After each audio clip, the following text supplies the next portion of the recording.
Chris. Well, I would say good morning, but it's actually afternoon. So, how you doing? Wonderful. If I was any better, I'd be you. Yeah, right. Okay. Yeah. Oh, you're welcome. No, I'm just Yeah. kidding. So just kind of recapping why we're doing this. This is one of the first or early videos, so I just want to kind of run through with people like why we're doing these, kind of set the stage, and then dive into a new topic if that's cool. Yeah.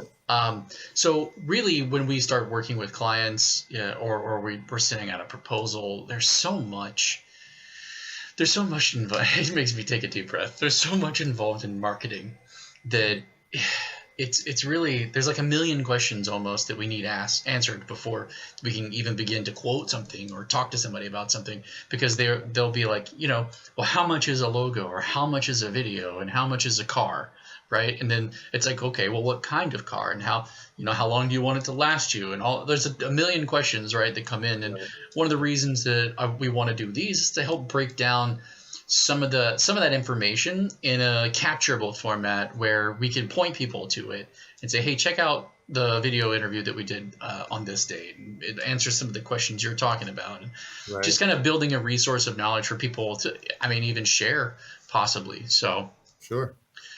you want to add anything to that intro before we dive into one? No, I mean, I think you hit it on the head. I All mean, right. I'm always a big proponent of what affects what. There's no such thing as just do this for me. I mean, Mm, in business, everything is interconnected. So, and the more and more you try to piecemeal these things, you wind up seeing that your processes are not efficient. You wind up spending more money. Your messaging is not clear. yeah, So if it's not clear internal, that means that your target audience is not understanding what you're trying to say. sure. So I think, two things that we focus on is one, education, and two, interconnectivity, meaning that, hey, what affects what? When someone works with us, let's say it's something as simple as a logo. For Hmm. us, when we start that process, it's a lot deeper than a logo for us. It's a Oh situation yeah. of, hey, how is this going to be used? What's who are you trying to target? Where is it going to go? Is it going to go on a billboard? Is it going to go on apparel? Is it going to go on your website? Yeah. So we think about all those things that a client just says, man, I want my logo on a business card. Like, just give it to me. So I think just being able to take a step back is one of the things that we really try to focus on, and asking some of those preliminary questions, and that really starts the process. I mean, that's been our business model, and I mean, it really does work when clients take the time to engage with us, instead of just saying, hey, you do it. Yeah, Right. it's funny as you were talking about that. As you were talking about, thinking about what this means for your brand and thinking about what this does for you. You Mm-hmm. were you sent me back to a memory of childhood, Mm-hmm. when my mom dropped me off at day. It was a daycare, preschool, something like that, and I had these like corduroy brown corduroy pants on. Man, I hated these. They're disgusting. I hated these pants, dude, with a passion. So I was bawling my eyes out. Starting And fires when you walked. yeah, yeah. My mom thought I was like missing her, and she didn't know until years later when we were talking about it. She was like, "Oh, you used to miss me so much." I was like, "Mom, I hated those pants." She was like, "What do you mean?" Right. And like it soured my whole day. Like I was embarrassed everywhere I went. I felt like, I don't know. I felt like inferior. Mm-hmm. I felt very uncomfortable in like every situation I was in. I was like, not that I had a great sense of fashion when I was 5 years old, but because like no 5-year-old does, let's be honest. But I Right. hated those pants, and they left me feeling like awkward in my own skin wherever I went. And I think that that's one of the things that you know companies don't always think about when they're starting out, and it's just them.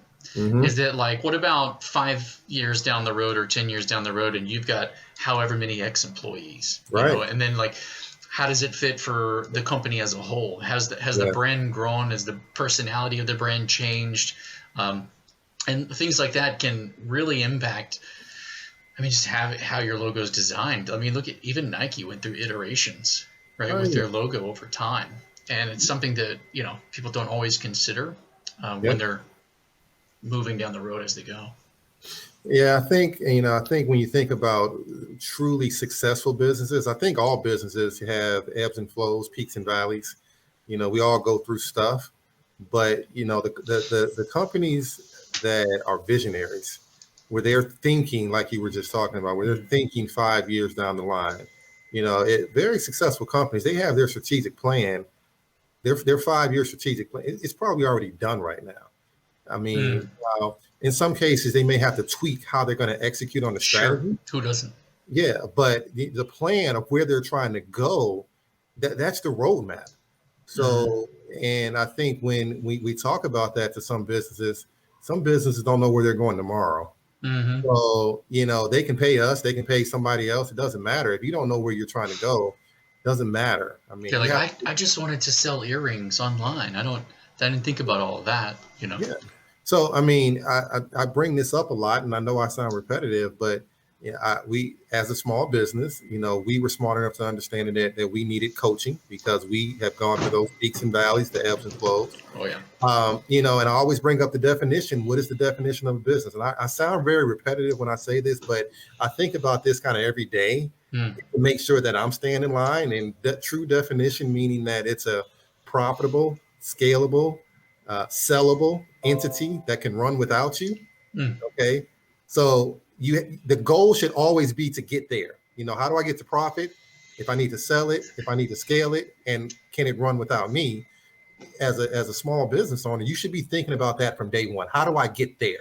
Because that's true entrepreneurship. If you're just, a sole proprietor with all the responsibility, where you're the salesperson, you're the operations person, you're the delivery driver, you're the accountant, you're just a glorified employee with all the responsibility. So, the key is to figure out, how do you get to that time freedom that you're looking for?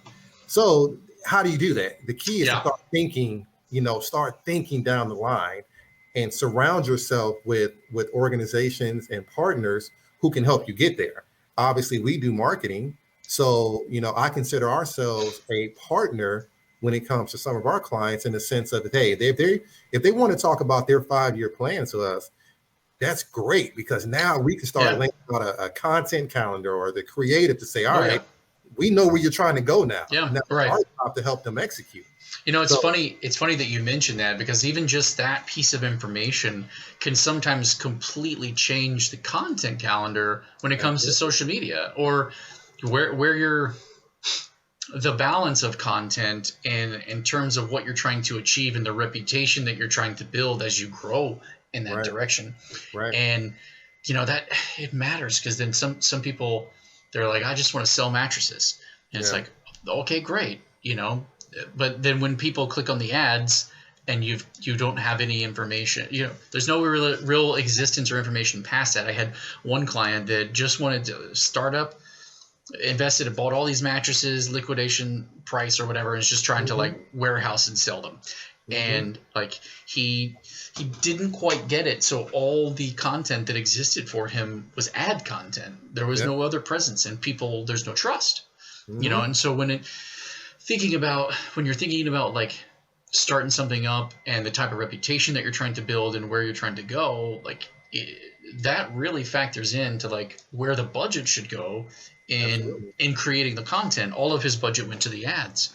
He didn't put any budget aside for posting, regular content curation, and he just didn't have the trust, couldn't cultivate it. So he could get the visibility, but he couldn't get the trust, and therefore got like bottlenecked at the sales.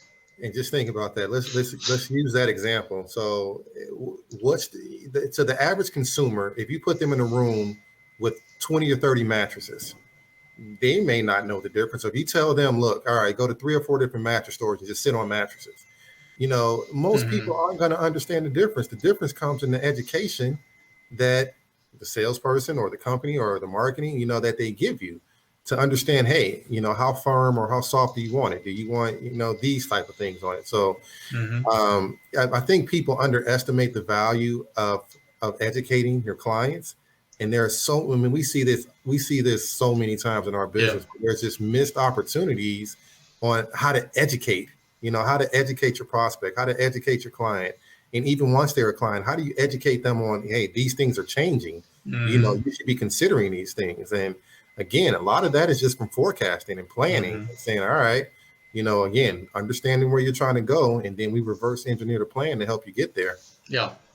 Yeah, that's really really good. So as far as like a small business, you were talking about what that phrase you use it all the time, and then we go to have this conversation, and I'm like, oh, it's what leads to what What affects what? what affects what. Yeah, Yeah, it's what affects what. yeah. I mean, a lot of that comes from like financials. So, Mm, when you look at the finances of any business, there's no such thing as numbers. Like something impacts the numbers, whether it's, yeah. you had a lot of activity on the sales side or you had no activity, or you had a great month or a bad month. You had to lay somebody off. It's always Mm, something is connected. So it's always what affects what in financials. And I look at it and say it's the same thing in marketing. So when you're a small business and you're just starting, obviously we get it. Some cases you may not have the budget to do everything that you want to do, but how you should be thinking is you should be thinking down the line to say, all right, let me, just like when you're building a house, okay, mm-hmm. you may not be able to put the best cabinets or the best countertop or the best fixtures in your house, but Right. you want that house to have a good foundation, right? Regardless of the finishes, the Mm-hmm. foundation has to be good You in can order for upgrade it to as you have. go. There you Right. go. But if the So that's foundation's shoddy, there you go. mm, So as a small business owner, you want to make sure you're partnering with people that at least understand how to give you a good foundation. right. Okay. Again, you may not be able to go and do all the video, all the marketing that you want to do, but make sure that you're on the right platforms. Make sure Oh, that you're in the right spaces. Make sure that you're creative. Again, even if you're just starting, has the right messaging, the look and feel you just touched on for like 6 video topics. for who you're trying to talk to. Yeah. And I think that's where, again, not trying to be salesy here, but that's where I think we set ourselves apart because we focus so much on, look, let us make sure you have the right foundation. Mm-hmm. We can grow from there. We can add these pieces a la carte, Mm-hmm. as your sales grow, because now what happens is, we add value to what those businesses are doing because now we're in the background educating them so they can educate their clients. So That's a good point too, because I've had it where once we kind of explain all this and educate our clients as we go along with them, they've decided that like they can't really afford yeah, us at this point in time, and yeah, I think I'm okay with that because yeah, I don't want to do anything less than what I think is going to be successful for them, yeah, because I want to do it right, and yeah, I really truly feel that if people aren't asking the right questions, they're yeah. just throwing stuff. They're like throwing spaghetti against the wall kind of thing. Oh And well, seeing what just as sticks. long as you're posting all the time, it doesn't matter. It's stick Yeah. and stick and throw. And I'm like, no, like there's more to it. I actually, so as an example, I was talking with one of our clients today about something totally different. They're going to start posting some on the stories and kind of add to the flavor of when they're out and about and Right. utilizing that to tag. And I'm like, okay, great. So that's cool. So I was helping them set that up. And in the conversation we were having, I was like, because they're very busy. They're a very busy professional. And I'm like, look, Hmm. don't feel like you have to do this constantly. Like Yeah. you do not have to post constantly. You do not have to post a lot, Yeah. but you do have to be consistent. And I was like, it's not a matter of, that you post all the time. Is that once you set an expectation, you have to continue to meet that expectation. So if it's on Right. Wednesdays, it's on Wednesdays. If it's on Thursdays, it's on Thursdays. If you're posting about this and people get used to that from you, keep that up. And she Right. goes, you know what? That's so funny that you say that, because just this week, on her personal, she was like, I stopped posting about going to the gym, and several of the people were like, hey, did you stop? Where are you? Like, they were expecting the content to come, Right. and Right. and they're like, we were getting excited. I was just about to start working out and this and that with you, and they were like, and she goes, oh my goodness, yeah, I'll start doing it again, Yeah. because Yeah. she didn't realize the impact she was having, and she's not doing it all the time. But she was doing it and doing it regular, and that's just So yeah, you hit on the point. So again, I talked about things to think about. So obviously, you want to think about where you want to be in 5 years, but like, all right, so how do you get there? Okay, mhm. so that's the key. And really, is it hard? It's not hard. It's not easy, but if you're consistent. So when you think about it, how do you grow a business? I mean, if you add value to your clients over a consistent period of time at a fair price, you will Mhm. continue to grow your business. Right. Just what you talked about, you got to be able to add value. So, I mean, I'll use this perfect example. I mean, I've been hooked on TikTok for like the last year. And it's crazy because the people that I follow on TikTok, the stuff that they put out is valuable to me. Yeah. So I follow them.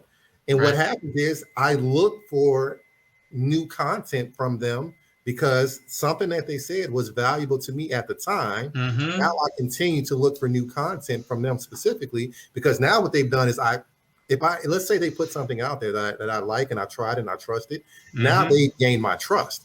So now that barrier has already been broken. So now that you've gained my trust, you already got my attention. So now I'm going to look for that continued value by the new content that you put out. So, you know, continued value over a period of time. And again, you know, at a fair price, that's how you're going to grow the business. I mean, so you obviously got to have the plan first, but then, you know, whether it's social media, wherever you put your messaging out there, it has to be valuable to somebody. Well, I think that's good for today. That kind of takes us to that place of being home, driving home that consistency. I think one of the topics I'd like to dive in one of the next videos is what you were talking about, what affects what. You made this connection, and you said that like numbers, they're not just numbers. Yeah, you were absolutely. like it means something. I'd love to dive into that maybe in like the next video or the one after. We'll see which topic comes up first, but because there's a real soul connection to the business that number translates into. And when you draw that connection out, you know, owning the business or building the business deepens at another level, you know, especially for employees. And, you know, that might be another good one, like how to make that connection and then how to like infuse that into the company from the top down, right? Absolutely. Another good topic. So let's do it. Anyway, well, I appreciate your time. I know these take a little bit of our time away, and I appreciate you being involved in doing these with me, because it's so hard to just talk straight to a camera without anyone to play off of. So I appreciate you being here and adding to this conversation. There's so much more that comes out of it whenever you're doing it with me. So again, I mean, I want to drink my own Kool-Aid. If I tell people, look, you know, put stuff out there that adds value. I mean, again, obviously we're going to tail end of COVID, hopefully, but this is the second economic downturn that our business has survived, you know.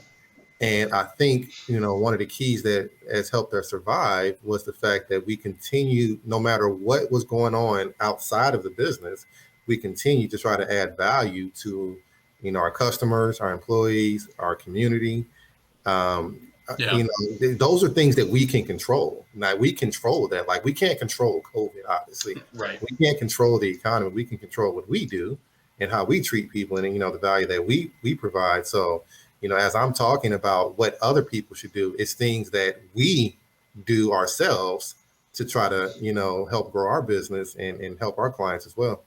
So, well, very powerful, and I'm glad you added some of that flavor to it, because you know, it's nice having somebody to play off of. How do you want to wrap it up? I've been thinking of ways to wrap these videos up, and like, I don't know, I've been blanking. Usually with other clients, I'm like, just throw your business tagline in there. Like, what about just like exit stage left? All right, you ready? One of these. Yeah.